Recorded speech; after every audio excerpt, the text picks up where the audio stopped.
اعوذ باللہ من الشیطان الرجیم بسم اللہ الرحمن الرحیم اللہم صلی علی سیدنا و مولانا محمد وبارک وسلم علیہ۔ سامعین اکرام، آج کا جو ہمارا موضوع ہے کربلا کے بعد کے واقعات۔ جب سیدنا امام حسین اور تمام ان کے رفقا کو کربلا میں شہید کر دیا گیا، اور امام حسین کا سر تن سے جدا کر نیزے کی نوک پر سوار کر دیا، اور حضرت امام زین العابدین کو انہوں نے کڑیاں لگا دی، پیروں میں بڑیاں لگا دی، ان کو اونٹوں پر سوار کر کے، ننگے اونٹوں کے پلہانوں پر سوار کر کے ملک شام کی طرف انہوں نے سفر کرنا شروع کر دیا۔ اور جب یہ قافلہ سفر کرتا رہا، اپنے منزل طے کرتا رہا، ایک جگہ ایسا بھی آیا، ایک بوڑھیا ماں جو اس کی بیٹی تھی وہ بیمار تھی، آ کے شمر سے پوچھا یا خولی سے پوچھا، کسی ایک سے پوچھا، آپ کے پاس کوئی حکیم ہے؟ ڈاکٹروں نے لا علاج کیا ہے، میرے بچی کا جل کے دیکھیں کہ میری ایک بچی ہے، مجھے اس کا علاج کر کے دیکھیں۔ شمر نے تانا دے کے مذاق ہنستے ہوئے کہا، فرمایا ہاں یہ پچھلے قافلے میں آ رہا ہے جو ایک قیدی، یہ حکیم ہے۔ امام زین العابدین کے پاس آئے، ان سے پوچھا، ہاں آپ بالکل واقعی حکیم ہیں؟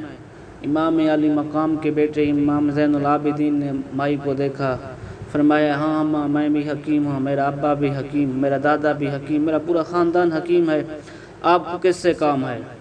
اس بوڑھیا ماں نے کہا، مجھے کسی سے غرض نہیں ہے، میری ایک بیٹی ہے وہ بیمار ہے، آپ اس کی جل کے بیمارداری جل کی اس کی طبیعت ٹھیک کر دیں۔ امام زین العابدین نے فرمایا، ہاں ماں اگر یہ جدیدی چھٹی دیتے ہیں، اگر یہ مجھے اجازت دیتے ہیں، ضرور میں آپ کے بیٹے کا جل کے علاج کر دیتا ہوں، کیونکہ اس مائی کے 8 بیٹیاں تھیں اور ایک بیٹا تھا، معذرت کے ساتھ اس کے ایک بیٹا تھا، وہ موت کی کشمکش میں تھا۔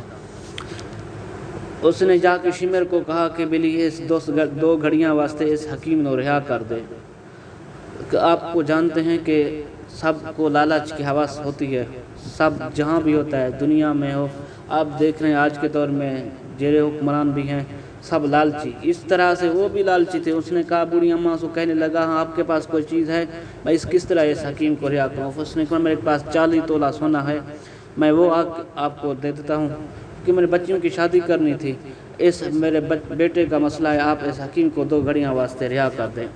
وہ مائی نے 40 تولہ سونا آ کے یزیدیوں کے پیر میں ڈال دیے، فرمایا یہ لو سونا، میرے بیٹے کو اس قیدی کو 2 گھڑیاں واسطے رہا کر دے، میرے بیٹے کا جا کے علاج کرے۔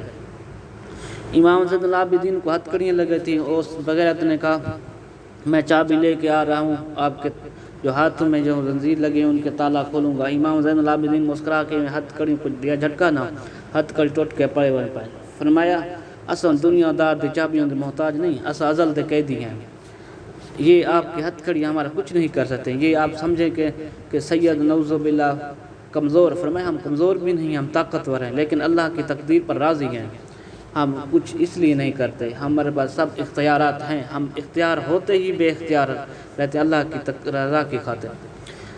امام زین العابدین چل پڑے اس ماں کے ساتھ، جب گھر کے قریب پہنچے تو ان گھر سے ان کی ایک بچی آ کے کہا، اماں بڑھی اماں اس حکیم کو آ کے واپس چلا جائے، سارے اپنے نصیب، سارے اپنے قسمت، ہمارا بھائی مر گیا۔ وہ مائی رونے لگا اور امام زین العابدین کو کہنے لگا، بیٹا آپ چلے جائیں، اللہ کی جس طرح سے تقدیر تھی، میرا بیٹا مر گیا ہے، وہ دنیا فانی سے چل گیا، اگر وہ زندہ ہوتے تو ضرور آپ علاج کرتے۔ امام زین العابدین نے فرمایا، نہ اماں ہم نے آپ کے ساتھ وعدہ کیا تھا کہ ہم آپ کے بیٹے کو ٹھیک کر دیں گے، ہم وہ حکیم نہیں ہیں کہ ظاہری جو بیمار ہو ہم اس کو ٹھیک دیتے ہیں، ہم وہ حکیم ہیں، ہم مردوں کو بھی زندہ کر دیتے ہیں، ہم وہ حکیم ہیں۔ اچھا، امام زین العابدین اس کے پاس چل پڑے، ان کے گھر گئے تو دیکھے سب بچیاں رونے لگے، ایک چکونے سارے ایک ترتیب بنا کر رو رہے ہیں، 8 بیٹیاں تھیں اس مائی کے، ایک بیٹا تھا، سب کہہ رہے تھے ہمارا بھائی مر گیا، ہمارا بھائی مر گیا۔ امام زین العابدین نے فرمایا، چپ کرو، نہیں مر گیا۔ فرمایا، آپ کس طرح کہہ رہے ہیں کہ نہیں مر گیا، ہمارا بھائی مر گیا ہے، آپ کہتے ہیں ہمارا بھائی نہیں مرا۔ امام زین العابدین نے فرمایا، میں آپ کو کہہ رہا ہوں آپ نہیں مر گیا، آپ چپ ہو گئے۔ آپ امام زین العابدین اس کے سر کے پاس کھڑے ہو کر اللہ کی بارگاہ میں دعا کیا اور عرض کیا، یا اللہ ہم کربلا میں آئے 72 دیے، امام اپنے چھوٹے ویر علی اکبر کو ہم نے آپ کے راہ میں قربان کیا، ہم نے اپنے بھائی علی اکبر کو، علی اصغر کو، یا اللہ آپ مانگتے آئے، ہم دیتے آئے، آج میں مانگ رہا ہوں اس مئی کو جو رو رہا ہے اس کے بیٹے کو دوبارہ زندہ کر دے، کم از کم یہ نہ روئے۔ امام زین العابدین نے قوم باذن اللہ فرمایا، بس تھوڑی دیر کے بعد وہ بیٹا اٹھ کے بیٹھ گیا۔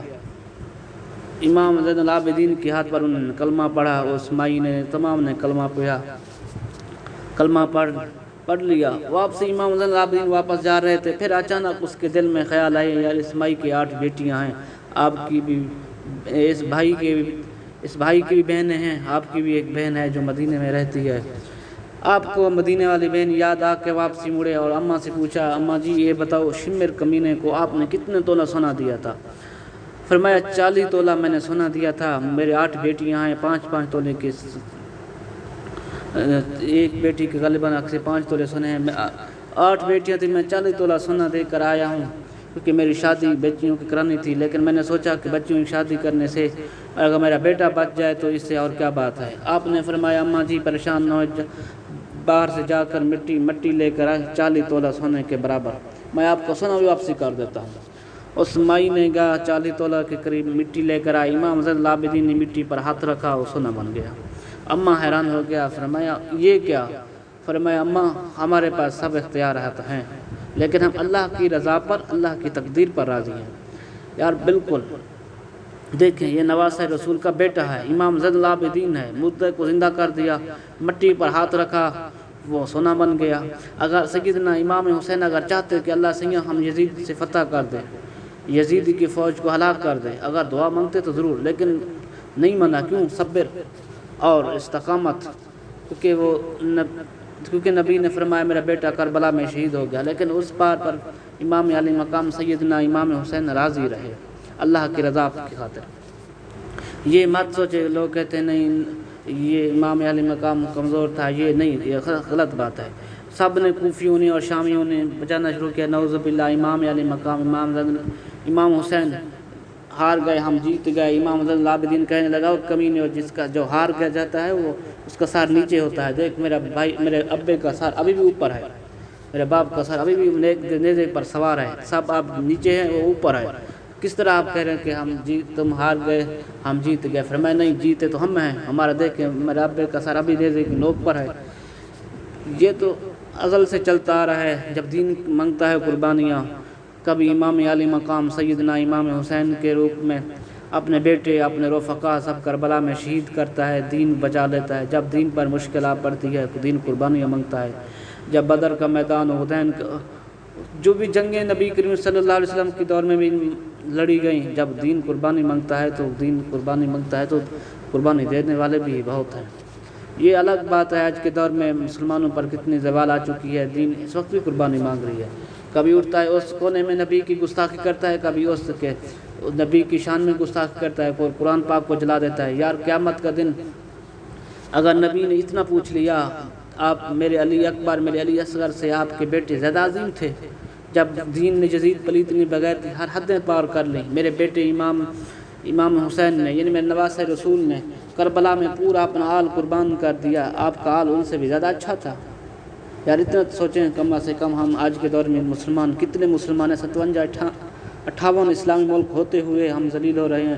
ہر روز کوئی نبی کریم صلی اللہ علیہ وسلم کی شان میں گستاخی کر دیتا ہے یا قرآن پاک کی حرمتی کر دیتا ہے، کیوں؟ ہمارے ایمان کمزور ہیں۔ یہ نہیں ہے کہ ہم طاقتور نہیں ہیں، ہم طاقتور بھی زیادہ ہیں۔ اگر کوئی جہاد کرے، ہمارے حکمران جہاد کا لفظ بھی استعمال نہیں کر سکتے، اگر لفظ جہاد استعمال کرے تو ہمارے حکمرانوں کو دست لگ جاتے ہیں۔ حکمرانوں کیوں؟ ان کے اندر غیرت ایمانیہ نہیں ہے، جن کے پاس غیرت ایمانیہ ہے ان کے پاس طاقت نہیں ہے۔ کیوں؟